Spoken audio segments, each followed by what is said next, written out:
행복의 한쪽 문이 닫히면 다른 문이 열린다. 그러나 우리는 종종 닫힌 문만 너무 오래 쳐다보고 있기 때문에 우리를 위해 열려있는 다른 문을 보지 못한다. 하나의 문밖에 보지 못하는 건 시야를 좁게 고정시키기 때문이다. 시야를 넓히면 다른 문이 보인다. 시야를 완전히 넓히면 모든 문이 보인다.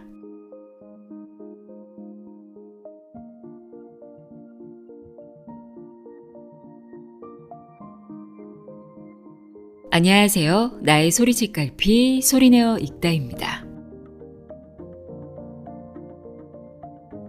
우리는 눈에 보이는 것만 믿으려고 하는 경향이 있습니다. 보이지는 않지만 분명히 존재하는 것들이 있죠. 우리의 생각이나 마음은 우리의 몸처럼 눈에 보이지는 않지만 분명히 존재한다는 걸 알고 있습니다. 우리의 몸, 우리의 육체가 보이는 나라면 정신은 보이지 않는 나라고 할 수 있는데요. 이렇게 보이지 않는 내면 세계에 관한 이야기를 양자물리학 실험 등 과학적 증거로 설명하고 있는 책을 소개합니다. 김상훈의 왓칭2입니다. 첫 번째 왓칭이 우리가 어떻게 바라보는가에 따라 결과가 달라진다는 관찰자 효과에 대한 이야기였다면, 왓칭2는 시야를 넓혀서 바라보면 보이지 않는 나가 엄청난 잠재력을 발휘할 수 있다는 이야기입니다. 우리가 어떤 난관에 부딪혔을 때 그 상황을 내가 아닌 타인의 상황으로 바라보면 좀 더 객관적이고 현명하게 판단할 수 있잖아요. 이 책에서는 이처럼 시야가 넓어지면 창의력이 좋아지고 지능도 높아지고 건강이나 다이어트까지 쉽게 조절할 수 있는, 다시 말해 한계가 없는 무한한 가능성을 지닌 존재가 될 수 있다고 말합니다. 그럼 지금부터 우리의 내면의 시야를 넓히면 어떤 마법 같은 일들이 벌어질 수 있는지 알아보도록 하겠습니다. 김상훈의 왓칭2, 내용의 일부를 읽어드립니다. 귀 기울여 들어보세요.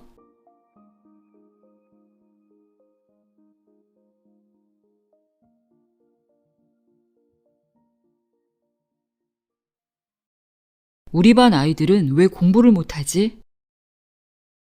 한 초등학교 선생님이 고민에 빠졌다. 아이들에게 이런 사진들을 보여주면 성적이 쑥 올라갈까? 선생님이 A반 교실에 들어가서 말했다. 오늘은 선생님이 여러분에게 재미난 사진들을 차례로 보여줄게요. 선생님이 컴퓨터를 켜자 첫 사진이 나왔다. 책상 위에 연필이 놓여있는 사진이네요. 곧이어 또 다른 사진을 보여주었다. 이건 교실에 있는 책상이네요. 책상 위에 연필을 시작으로 책상 전체, 교실, 학교 건물, 학교 인근 지도, 도시 지도, 전국 지도, 세계 지도, 지구 사진, 태양계, 은하계 등 모두 16가지의 사진을 차례로 보여주었다. 그런 다음 어린이들에게 간단한 창의력 시험을 치게 했다. 이를테면 이런 식이었다. 신발 한 짝으로 할 수 있는 건 뭘까요? 생각나는 대로 모두 말해보세요. 선생님은 이번에는 B반에 건너가서 똑같이 해보았다. 그 반 어린이들도 나이, 성별, 지능 등이 아주 비슷했다. 단지 선생님이 보여준 사진들의 차례만이 정반대였을 뿐이다. 맨 먼저 은하수를 보여주고 맨 마지막으로 책상 위에 연필을 보여주었다. 그런 다음 B반 어린이들에게도 똑같은 창의력 시험을 내주었다. 어느 반 어린이들의 성적이 더 높았을까? 아니, 이럴 수가. 점수 차이가 이렇게 많이 벌어지다니. 의심의 여지가 없었다. 창의력 시험 모든 항목에 걸쳐 A반 어린이들의 성적이 월등히 높았다. 두 반 모두 비슷한 아이들인데 어쩜 불과 5분 만에 A반은 천재가 되고 B반은 둔재가 됐을까? 정말 마법 같은 일 아닌가? 불과 5분간 어떤 사진을 봤느냐에 따라 창의성이 껑충 뛰어오르기도 하고 풀썩 주저앉기도 하다니. 이스라엘 텔아비브 대학의 심리학자 리버만 교수가 6세에서 9세 어린이들을 대상으로 행한 실험이었다. 우리는 창의성이나 지능은 타고나는 것으로 믿고 있다. 쟤는 원래 머리가 좋아.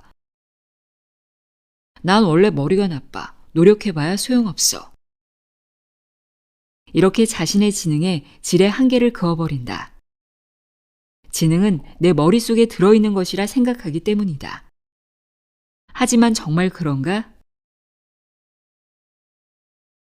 연필만 보는 것보다 책상 전체를 볼 때 시야가 더 넓어진다. 한 도시 지도를 보는 것보다 전국 지도를 볼 때 시야가 더 넓어진다. 세계 지도를 보는 것보다 우주 전체를 볼 때 시야가 더 넓어진다. 이렇게 시야를 점점 더 넓힐수록 왜 지능도 점점 더 높아질까? 만일 지능이 머릿속에 들어있는 것이라면 시야를 넓힌다고 해서 지능도 높아질 리는 없다. 시야를 넓히든 말든 머릿속의 지능은 달라지지 않아야 한다. 하지만 시야를 넓히면 넓힐수록 지능도 높아진다? 그렇다면 내가 바라보는 공간 속의 지능이 흐르고 있다는 얘기 아닌가? 즉, 나가 커진다는 얘기 아닌가? 리버만 교수는 이렇게 말한다. 지능은 고정된 게 아니다. 시야를 넓힐수록 무한히 늘어난다.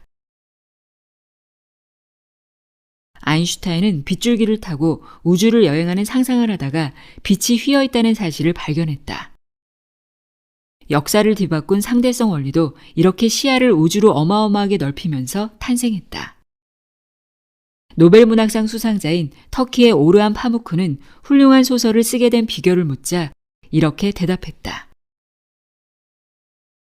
저는 어린 시절에 종종 할머니 방에서 완전히 다른 세계에 사는 상상 속에 빠져들곤 했어요. 별나라 사람이 되는 거지요.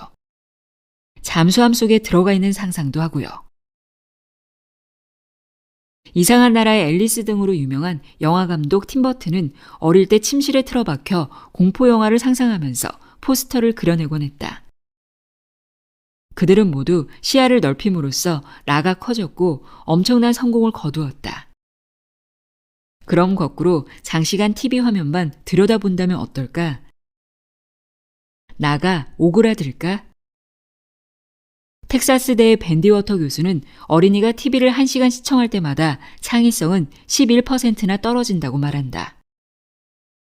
만일 어린이가 하루 3시간씩 TV 앞에 앉아 있다면 놀이 등을 통해 창의성을 높일 수 있는 시간이 3분의 1로 줄어든다는 것이다. 왜? TV 화면만 보고 있으면 시야는 TV 화면 속에 한정되기 때문이다. 나는 중학교 3학년 말까지 읽을 책 한 권 제대로 없는 가난한 시골에서 자랐다. 그런데 재밌게 본 책이 있다. 바로 사회과 부도였다. 특히 세계 지도를 경이로운 눈으로 펼쳐보며 와, 세계가 이렇게 넓구나 하며 상상에 잠기곤 했다. 지금도 세계 지도는 손바닥 들여다보듯 훤히 한다. 내 몸은 작은 시골 마을에 갇혀 있었지만 시야는 전 세계로 뻗어 있었다. 그래서 그럴까? 나는 방송사 특파원과 기자 생활을 하면서 남극을 포함해 전 세계 거의 모든 곳을 가보았다.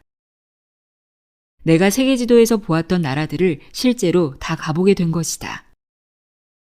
시야를 넓히는 것만으로 이런 일이 일어났다면 정말 마법 같은 일 아닌가? 천장 높이가 각각 3m인 방과 2.4m인 방이 있다. 어느 방에서 공부해야 성적이 더 많이 올라갈까? 각 방에 학생 50명씩 들어가도록 해보았다. 방에 들어가니 창의성 문제지가 놓여 있었다. 거기엔 체스나 농구처럼 서로 연관성이 없어 보이는 10가지 스포츠 종목이 적혀 있었다. 이 10가지 스포츠 종목 간에 서로 어떤 연관성이 있을까요? 학생들은 어안이 벙벙했다. 아무 연관성도 없는 것 같은데 어떻게 연관성을 찾아? 천장이 낮은 방의 학생들은 영 생각이 안 나는지 머리만 긁적거렸다. 반면 천장이 높은 방의 학생들은 금방 답을 얻은 듯 한박 웃음을 지었다. 두 방 학생들 간의 성적에 정말 차이가 났을까? 미네소타 대학의 마이어스 레비 교수는 학생들의 답안지를 살펴보고는 깜짝 놀랐다. 천장이 높은 방에 있었던 학생들이 한결같이 훨씬 더 창의적인 답을 내놓았기 때문이다. 그들은 평균 25%나 더 많은 창의적 답을 내놓았다. 공간의 크기가 사고의 크기와 직결되는 걸까? 부인할 수 없는 사실이었다. 천장이 높으면 사고의 폭도 넓어지고 천장이 낮으면 사고의 폭도 좁아졌다. 그렇다면 한 방에서만 공부하지 않고 두 방에서 번갈아 가며 공부하면 어떨까? 공간이 넓어지는 만큼 공부도 더 잘 될까? 여기 두 개의 방이 있다. 당신이 갑자기 영어 단어 40개를 외워야 한다면? 어느 한 방에 자리 잡고 앉아 외우는 게 나을까? 아니면 두 방을 오가며 외우는 게 나을까? 캘리포니아대의 심리학자 비오크 교수가 대학생들을 대상으로 실험해봤다.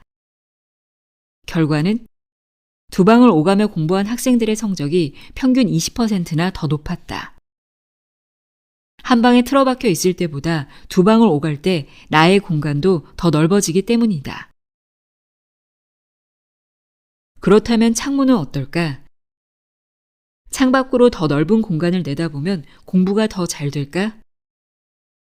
비오크 교수는 두 그룹의 대학생들로 하여금 각기 다른 두 개의 방에서 두 차례에 걸쳐 40개의 단어를 암기하게 했다. 한 방은 창문이 없는 방이었고 다른 방은 마당이 내다보이는 창문이 있는 방이었다. 누가 단어를 더 잘 암기했을까? 창문이 달린 방에서 공부한 학생들의 성적이 월등히 더 좋았다.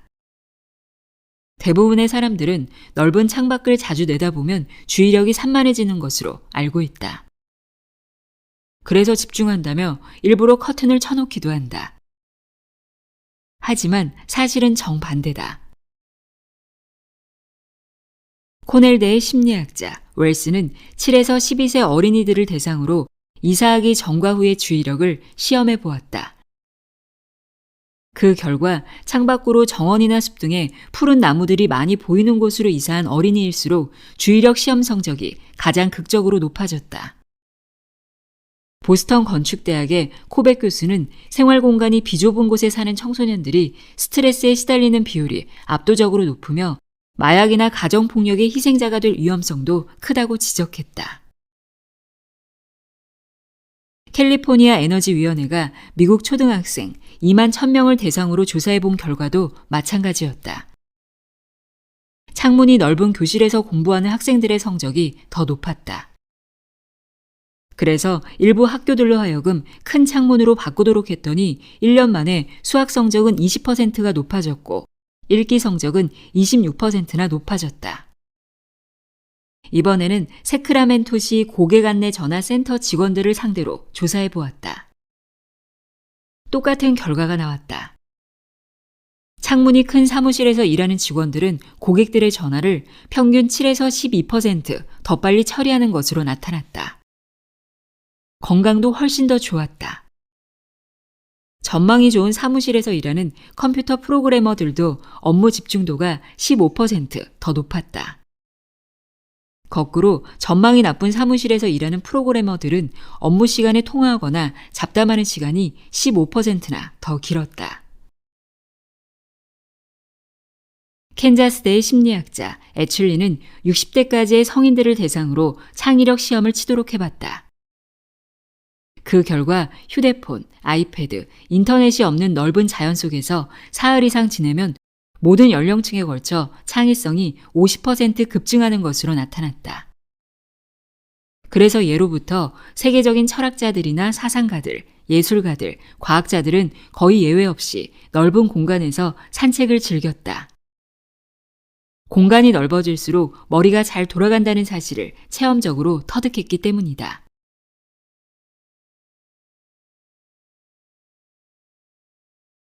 공간이 좁아지면 수명도 짧아진다. 유니버시티 칼리지 런던의 심리학자 스테포 교수가 성인 남녀 6,500명을 대상으로 조사한 바에 따르면 가족이나 친구와의 접촉이 적고 사회활동을 안 할수록 수명이 짧았다.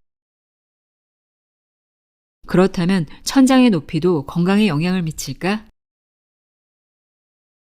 오하이오 주립대와 미연방 정신건강연구소는 정부 건물 내에서 일하던 사무직 근로자들을 두 개의 다른 건물로 이동시켜 보았다. 일부는 천장이 낮은 오래된 정부 건물로, 다른 일부는 천장이 높은 널찍한 최신 건물로 이동시켜 근무하도록 했다. 17개월간 이들의 심장박동수와 스트레스 호르몬 수치 등을 추적해본 연구자들은 놀라움을 금치 못했다. 이거 심장병 징후 아니야?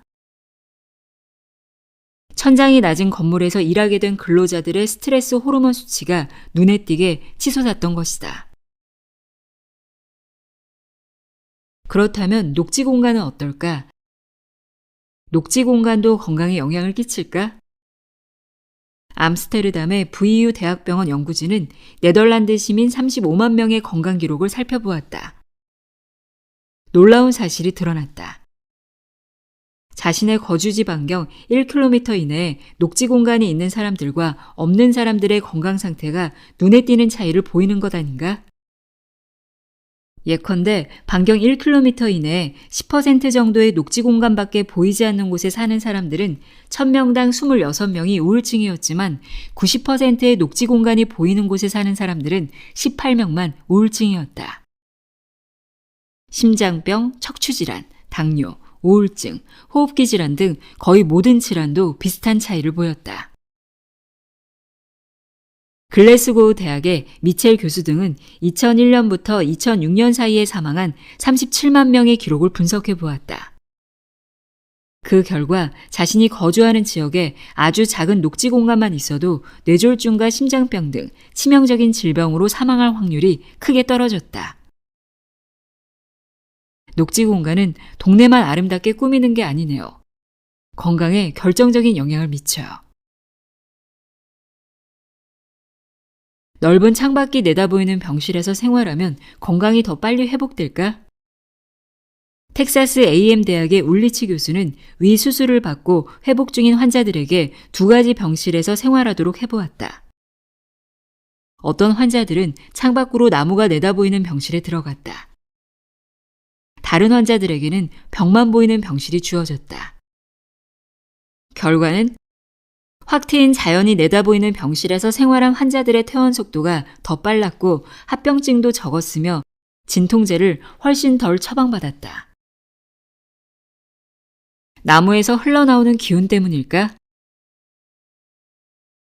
교수는 병실 벽에 나무가 그려진 그림을 붙여놓았다. 그러자 환자들이 실제로 창밖을 내다볼 때처럼 회복 속도가 빨랐다. 그건 마음의 문제였다. 확 트인 자연 공간을 보면 마음의 공간도 확 트인다. 마음의 공간이 커질수록 나도 커진다.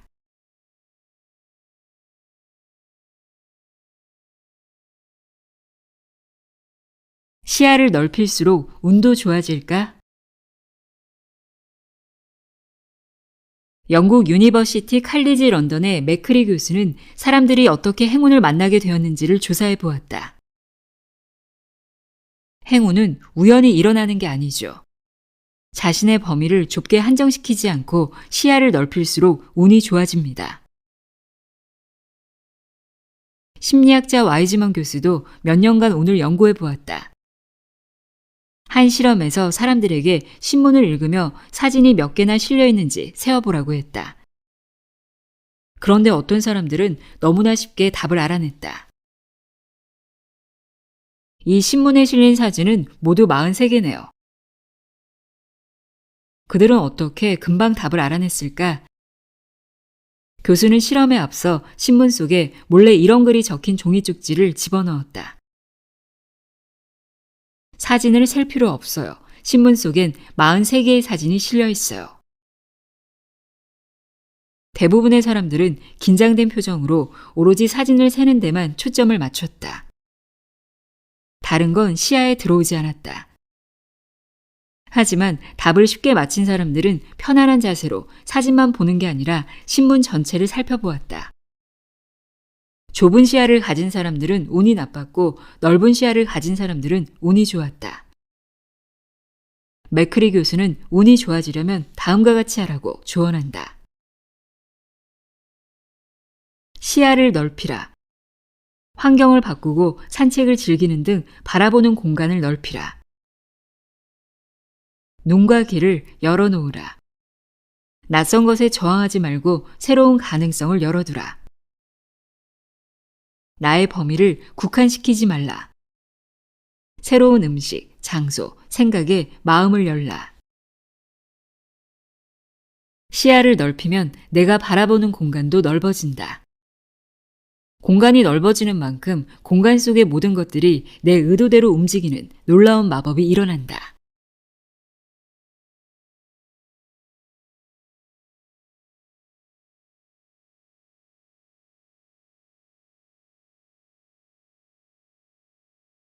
어떤 문제든 마찬가지다. 문제가 잘 풀리지 않는다면 마음속에서 그 문제와의 시간적, 물리적 거리를 늘리는 게 좋다. 만일 내가 1000km 떨어져 있다면 이 문제를 어떻게 바라볼까? 지금부터 50년 후라면 이 문제를 어떻게 바라볼까? 지금부터 1000년 후라면 후세 사람들은 이 문제를 어떻게 바라볼까? 만일 화성에서 외계인이 망원경을 통해 이 문제를 바라보고 있다면 어떻게 생각할까? 내 마음의 공간을 1000km 밖까지 넓히면 그만큼 많은 지혜가 쏟아져 나온다.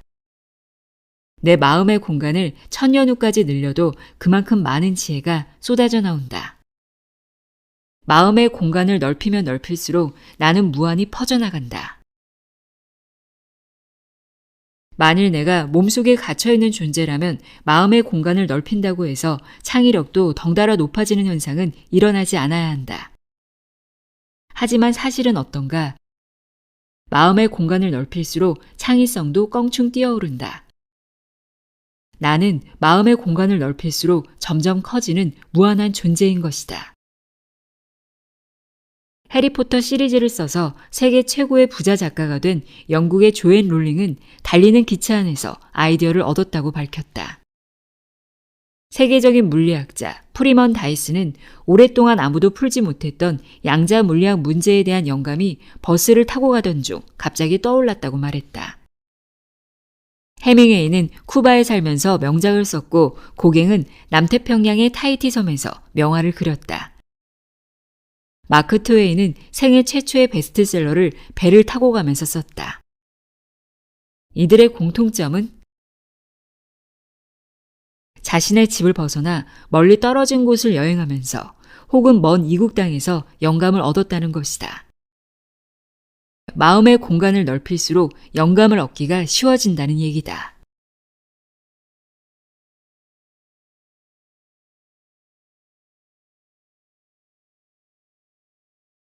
길게 내다볼수록 정말 더 성공할까?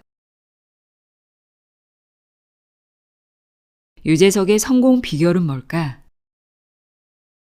술도 마시지 않고 담배도 피우지 않는다. 차도 녹차 정도만 마신다. 건강을 위해 짜장면도 먹지 않는다. 취미라곤 운동밖에 없다. 다른 한편으로 상대를 배려하는 마음도 강하다. 국민 MC 유재석의 변함없는 인기 비결은 놀랍게도 정치, 경제 등 다른 분야에서 성공한 사람들의 비결과 너무나 똑같았다. 철저한 자기관리이다. 우리 사회에서 가장 성공하는 사람들의 특징은 뭘까? 하버드 대학의 사회학자 벤필드 교수는 가문, 교육, 지능, 연줄 등의 답이 있을 것으로 예상했다. 하지만 장기간 조사를 해보니 그게 아니었다.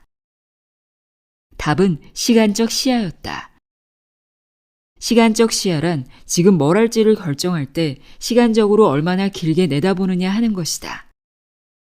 사회적으로나 경제적으로나 가장 성공한 사람들은 한결같이 시간적으로 수십 년 뒤의 일을 내다보고 현재의 일을 결정한 것으로 나타났다. 예컨대 유재석처럼 대한민국 최고의 MC가 되고 싶다는 꿈을 갖고 있다면 현재의 모든 결정을 그 꿈에 맞추는 것이다. 최고 MC가 되기 위해 술, 담배도 안 하고 규칙적인 운동으로 체력 관리도 한다. 미래의 더 큰 즐거움을 위해 현재의 작은 즐거움을 희생하는 것이다.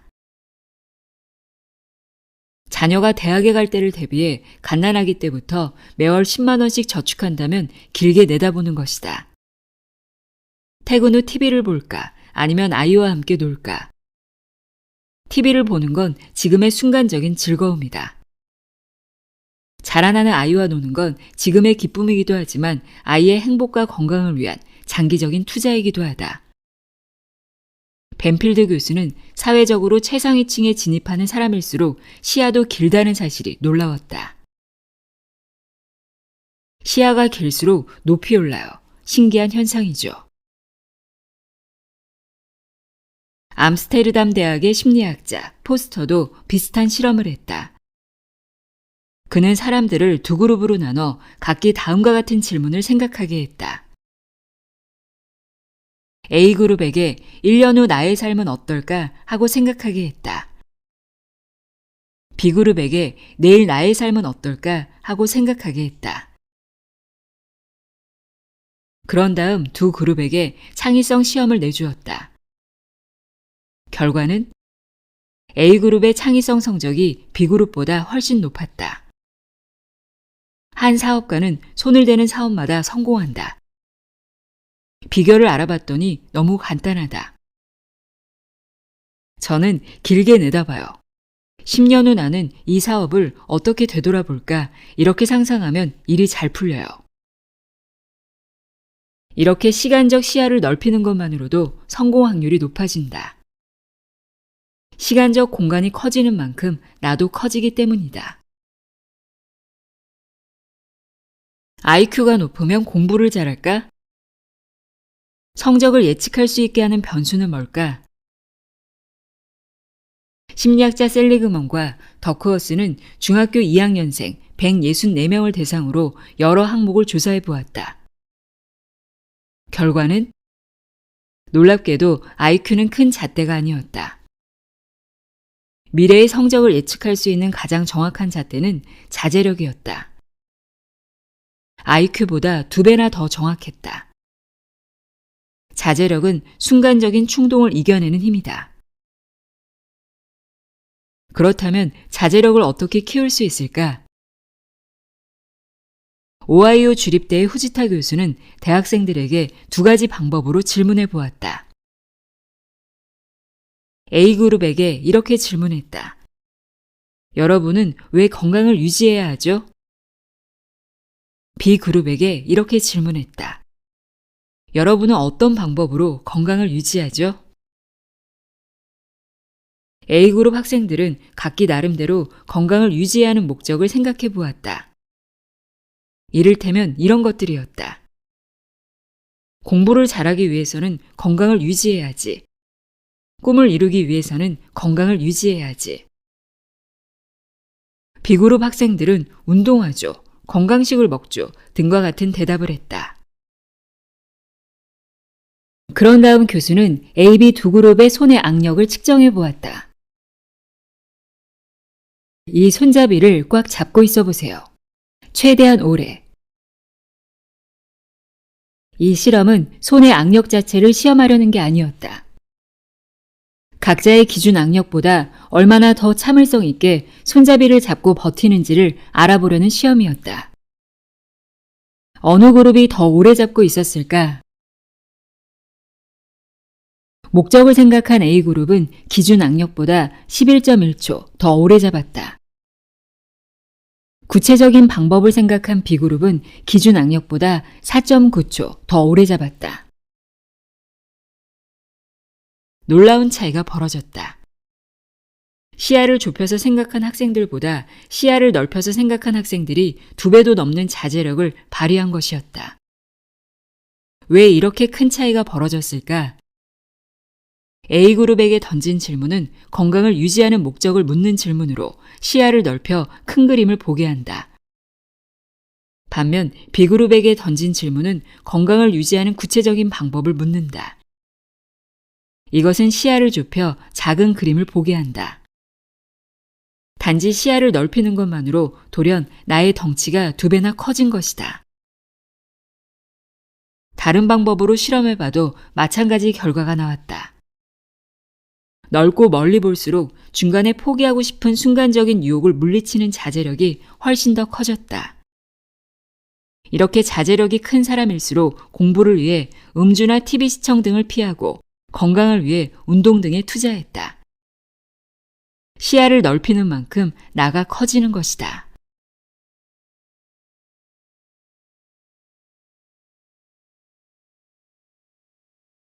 나가 아닌 누군가의 눈으로 보면 정말 더 현명해질까? 캐나다 워털루 대학의 그로스만 교수는 심각한 경기 침체로 대학 졸업 후 아직 취업을 못한 일부 대졸자들에게 주문했다. 지금의 경기 침체를 나의 시각에서 생각해 보세요. 다른 대졸자들에게는 좀 달리 주문했다. 지금의 경기 침체를 나가 아닌 어떤 사람의 시각에서 생각해 보세요. 그런 다음 대졸자들에게 침체된 경기에 대한 의견을 말해보라고 했다. 이들의 의견은 어떻게 달랐을까? 나의 시각에서 본 대졸자들은 이렇게 말했다. 전 경기 침체에 대해 잘 알고 있어요. 경기 침체는 쉽게 끝나지 않을걸요? 어떤 사람의 시각에서 본 대졸자들은 이렇게 말했다. 제 지식으로는 앞으로의 경제 상황을 내다보기가 힘들어요. 경기 침체는 빨리 끝날 수도 있고 늦게 끝날 수도 있다고 생각해요. 나의 시각에서 본 대졸자들은 시각이 주관적이었다. 마치 자신이 경기 침체에 대해 다 아는 것처럼 말했다. 반면 어떤 사람의 시각에서 본 대졸자들은 훨씬 객관적이었다. 자신이 모른다는 사실을 잘 알고 있었다.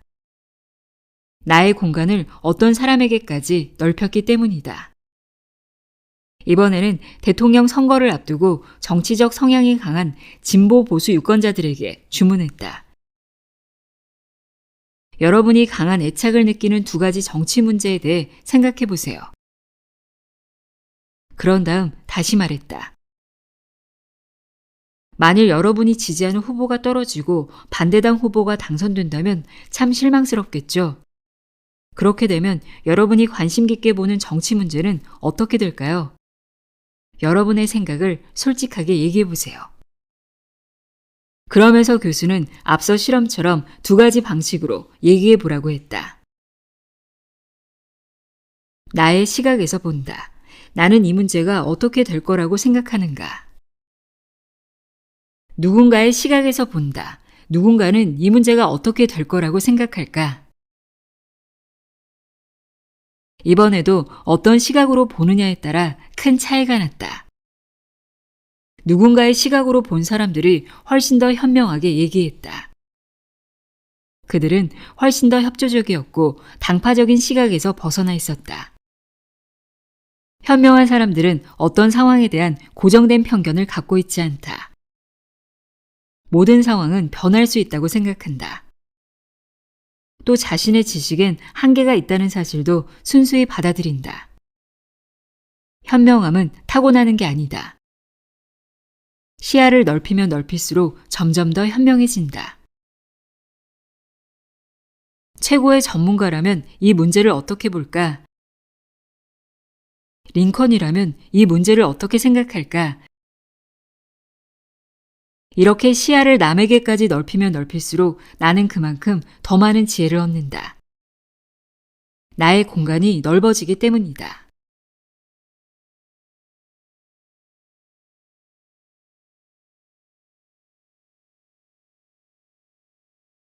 공간을 넓힐수록 정말 성적이 쑥쑥 올라갈까?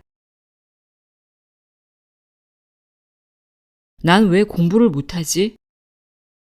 왜 열심히 해도 점수가 안 나오지?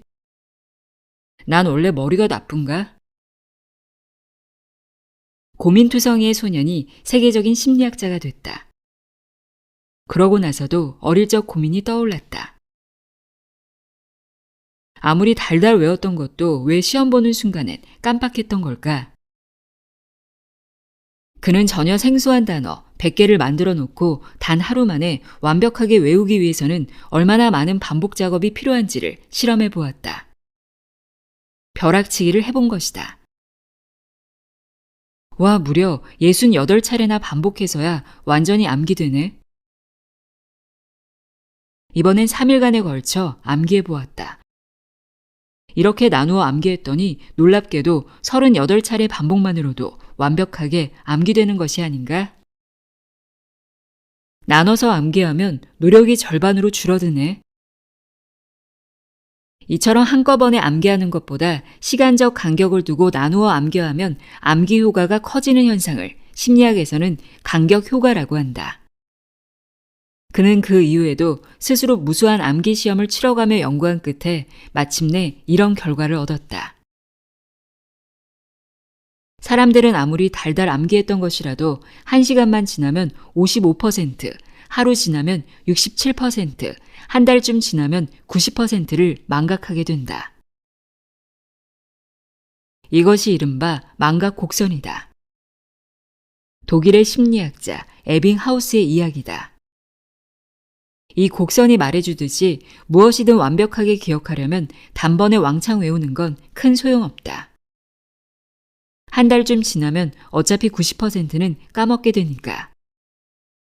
하지만 시간적 간격을 두고 떠올리면 오래 기억된다.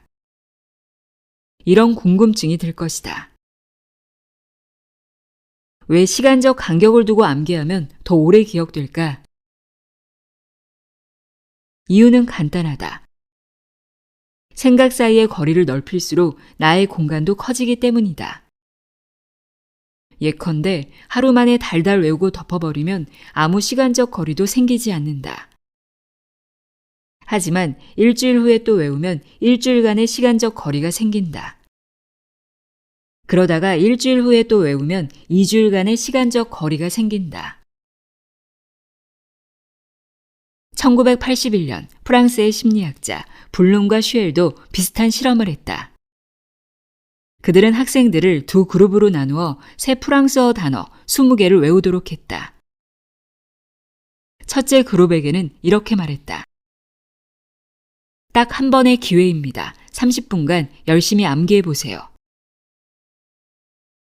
둘째 그룹에게는 달리 말했다. 3일간 하루 10분씩의 시간을 드릴게요. 열심히 암기해 보세요. 수업이 끝난 직후 실시한 시험 성적은 두 그룹 간에 별 차이가 없었다. 그래서 사이로 또 한 차례의 시험을 치도록 했다. 이번에는 결과가 달랐다. 3일에 걸쳐 나눠 암기한 학생들은 15개를 기억한 반면 30분간 집중적으로 한 번에 암기한 학생들은 겨우 11개만 기억해냈다. 시간적 거리를 넓힐수록 그만큼 더 오래 기억하는 것이다. 엄마, 선생님이 모레까지 세계 각국의 수도를 외워오래. 어떡하지? 외우는 시간을 쪼개서 공부하는 게 낫다. 1시간 내내 수도만 외우기보다는 수도를 외우다가 수학 문제도 하나 풀어보고 국어책도 읽어보는 것이다. 운동도 마찬가지다. 1시간 내내 근력 운동만 하는 것보다는 근력 운동과 순발력 운동, 기술력 훈련 등 여러 가지를 번갈아 하는 게 효율적이다. 하지만 우리는 한꺼번에 왕창 공부하면 난 이제 할 만큼 했어, 다 알아 하고 착각하게 된다. 심리학자들은 이를 안다는 착각이라 일컫는다. 이 때문에 우리는 열심히 공부하고서도 며칠만 지나면 까맣게 잊어버리는 악순환을 되풀이한다. 켄트 주립대학의 심리학자 로슨 교수는 이렇게 말한다. 벼락치기도 당장의 시험 성적엔 효과가 있겠지만 장기적으로는 기억에 남는 게 거의 없다.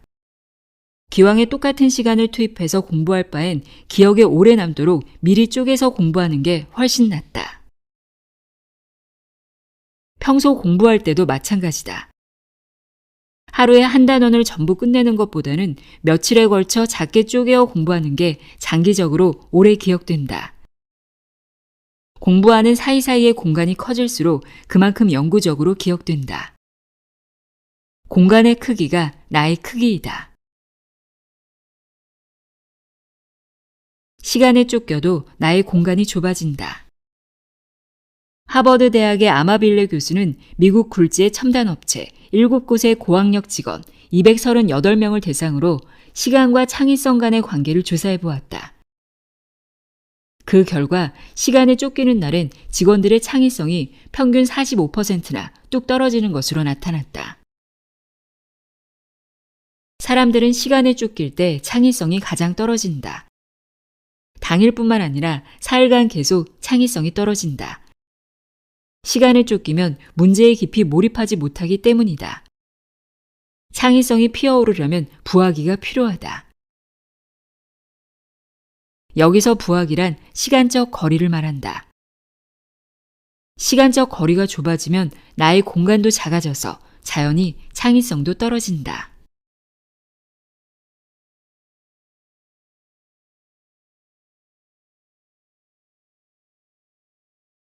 이미 풀렸다고 상상하면 정말 이뤄질까? 엄마, 오늘도 수학시험 망쳤어. 왜? 문제가 어려웠니? 아니, 다 아는 문제였는데 어떡하지? 그런데 왜 못 풀었어? 너무 떨려서 문제를 이해할 수 없었어. 아파트 단지 주변을 산책하다가 우연히 엿듣게 된 대화다. 참 딱해 보였다. 고등학교 다닐 때 전교 1등 하던 아들이 서울에 있는 대학에도 못 들어갔다고 낙담하는 부모의 말도 들었다. 평소 연습 문제를 풀 땐 잘하다가 정작 시험만 받아들면 머리가 하얘진다. 억울할 수밖에 없다. 시험 불안증은 왜 생길까? 시험을 망치면 끝장이다 라고 생각하면 시험을 위험으로 인식하게 된다. 시험지는 위험물이다.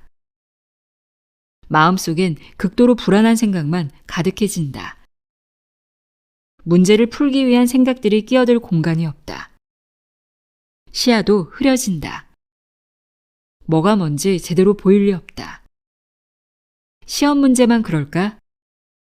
인생의 더 큰 문제를 푸는 것도 그렇다. 펜실베니아 대학의 웨팅겐 교수는 대학생 136명을 세 그룹으로 나눈 뒤 각기 다른 방법으로 문제를 풀게 해보았다. 1. 문제가 이미 풀렸다고 상상한다. 고민하던 문제가 풀려 기뻐하는 자신의 모습을 상상한다. 2. 현실적으로 부정적인 면만 생각한다. 문제를 풀려고 할 때 마주칠 수 있는 걸림돌 등만 생각한다. 3. 문제가 이미 풀렸다고 상상한 뒤 현실의 부정적인 면과 대조해 본다. 즉, 문제가 이미 풀린 미래의 시점에서 홀가분한 마음으로 현실의 걸림돌들을 생각해 본다. 어떤 방법이 가장 효과적이었을까? 1. 문제가 이미 풀렸다고 상상한다는 성공률이 가장 낮았다. 2. 현실의 부정적인 면만 생각한다는 성공률이 두 번째로 낮았다. 3. 문제가 이미 풀렸다고 상상한 뒤 현실의 부정적인 면과 대조해 본다. 이 방법이 성공률이 단연 최고였다. 첫 번째 방법은 왜 성공률이 가장 낮았을까? 문제가 이미 풀렸다고 상상하면 일단 긴장이 풀린다. 마음의 공간도 열린다. 하지만 곧 의심이 스며든다. 사실이 아닌 걸 사실이라고 상상하기 때문이다.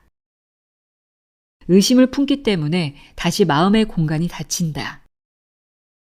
그렇다면 세 번째 방법이 가장 효과적인 이유는? 문제가 이미 풀렸다고 상상하면 첫 번째 방법처럼 일단 마음의 공간이 열린다. 그런 다음 근데 걸림돌이 있는데 어떻게 풀었지? 하고 부정적인 면을 들여다보면 문제를 풀기 위한 구체적인 방법을 찾아보게 된다. 구체적으로 바라보기 때문에 의심이 끼어들지도 않는다. 이처럼 마음의 공간이 열린 상태로 문제를 풀면 긴장 상태로 푸는 것보다 훨씬 더 쉽게 풀릴 수밖에 없다. 마음의 공간이 열려 있어야 문제를 푸는 데 필요한 더 많은 지혜와 지능을 받아들일 수 있기 때문이다. 다이어트를 해본 적이 있는가? 의지의 힘으로 다이어트를 해서 살을 빼면 다시는 살이 찌지 않을까? 2007년 UCLA 연구진이 실험해 본 적이 있다. 사람들은 놀라운 투지를 발휘해 체중을 5에서 10%나 줄이는 데 성공했다. 6개월 후에는 어떻게 됐을까?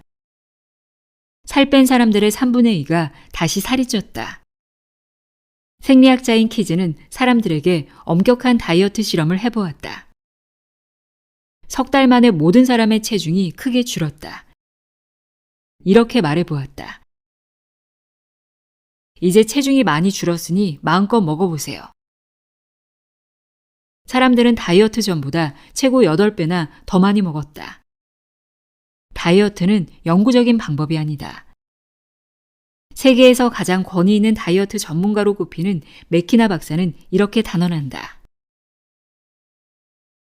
거의 모든 문제의 뿌리는 무의식에 깔려있는 부정적 프로그램이다.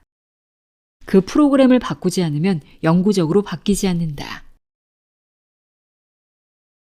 프로그램을 바꾸는 방법은? 의지로 무의식에 깔려있는 부정적인 생각을 바꿀 수 있는가? 무의식은 의지보다 100만 배나 더 강하다. 그 속에 가둬놓고 짓누른다고 부정적인 생각이 사라질 리 만무하다. 그보다는 마음의 공간을 넓혀 부정적인 생각이 스스로 자유를 찾아 떠나도록 도와주는 게 훨씬 더 현명한 일이다. 미래의 나는 살이 빠질 수도 있고 안 빠질 수도 있다. 많이 빠질 수도 있고 조금 빠질 수도 있다. 많은 가능성이 있다. 그 가운데 살이 많이 빠진 나를 선택한다. 그 미래의 시점에서 살이 많이 빠지기까지의 과정을 되돌아본다. 살이 어떻게 많이 빠진 거지? 살이 많이 빠지기까지는 여러 가지 걸림돌이 존재할 수 있다. 무엇보다도 먹고 싶은 걸 참아야 한다. 어떻게 참았을까? 음식보다 더 좋아하는 걸 찾아냈을까? 마음속에 난 부족해라는 생각을 털어냈을까? 운동이나 산책하는 습관을 갖게 됐을까? 이렇게 미래의 시점에서 바라보면 마음의 공간이 넓어진다. 시간적 거리가 생기기 때문이다. 마음의 공간이 커지면 부정적인 생각들은 저절로 풀려나간다. 시야가 맑아진다. 동시에 공간이 커지는 만큼 공간에서 문제 해결을 위한 더 많은 정보가 흘러나온다. 이렇게 마음의 공간을 넓히면 넓힐수록 꿈을 이루는 것도 쉬워진다. 시야를 넓히면 넓히는 만큼 새로운 현실이 펼쳐진다. 노벨 물리학상 수상자 보어는 이렇게 말했다. 모든 것은 가능성으로 잠재해 있다가 관찰자가 바라보는 순간 현실로 나타난다. 우리가 꿈꾸는 모든 것이 무한한 공간 속에 실제로서 이미 존재한다. 단지 관찰자인 내가 시야를 넓혀 바라보지 못할 따름이다. 새로운 현실을 창조하고자 한다면 끊임없이 마음속을 들여다보라. 들여다보면 이미 깔려있는 생각들이 사라진다. 그래야 마음의 공간이 열린다.